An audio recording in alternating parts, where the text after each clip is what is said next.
Hello guys, तो आज हम आपको आईफोन 15 से वीडियो बनाना सीखेंगे और आपको भी सिखाएंगे। यहाँ पर ही पास में मेरा एक मंदिर है, हरिया धाम पिंडारी। तो आज हम वहीं पर जाके शूटिंग करेंगे और आप देखिएगा कि किस तरह से शूटिंग करते हैं। और आपको अगर वीडियो पसंद आता है तो वीडियो को लाइक भी जरूर।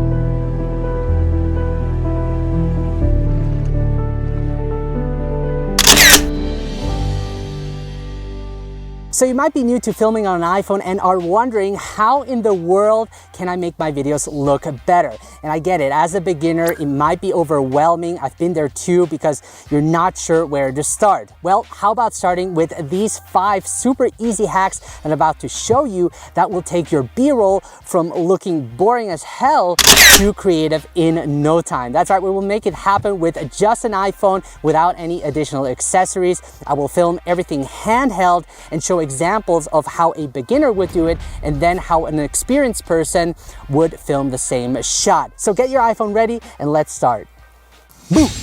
Gotcha. I always like to start with the camera settings, as getting this right will help you get the most out of your videos. I'll be filming on the iPhone 14 Pro using the default camera app. Now, even though there are other third-party apps available, I like to keep things simple and use the default camera app to shoot all of my B-rolls. So I'll be filming with the standard video mode. There are definitely other shooting modes available like slow motion, cinematic mode, or time-lapse recording, but for now, we'll stick with the standard video mode. I'll make sure to set my resolution to 4K for the highest quality possible and the frame rate to 60 frames per second to slow down the clip, which also helps make the footage less shaky. Now, one of the most important settings within the camera app that you need to be aware of before you start recording is locking your focus and exposure. This way you will avoid exposure changes during your recordings. Okay, so the first simple hack I have for you guys is to start shooting from a lower angle, because too many beginners make this mistake of filming everything from eye level because it's just super easy. But since everybody sees the world that way, try to be a little bit more creative and just get lower to the ground. So here's a video I shot from eye level filming the grass, and you can see it's nothing really special. But then you can see in the second shot, as I get lower, there's much more happening. And I also notice a bee, which I also included in the video. And also by going low to the ground, you also create some more depth, which means it creates a more three-dimensional image. So really take that extra step to get low to the ground and look for interesting things that you normally wouldn't see.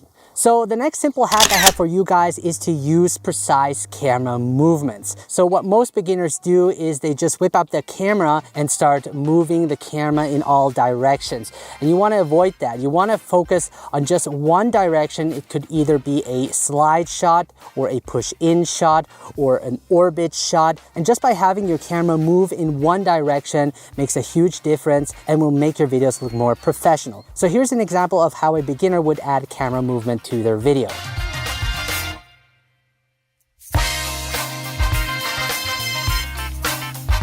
And here's another example of how a more experienced one would create that camera movement.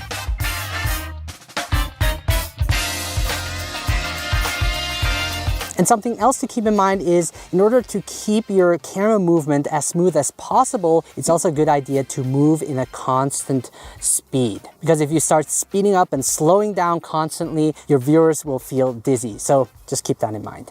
So my next simple tip is to simply let the action happen in front of the camera. Adding camera movement to your video can add a lot of dynamics. However, it is a bit more advanced. And because of that, if you don't have a lot of practice, it's good to start off with just capturing static shots and letting the action happen in front of the camera. This could be anything from a bird flying off a tree, a river, or even a subject that is sitting on a bench. Because if you don't have any action in front of the lens and it's simply a static shot, then it will look like a still image.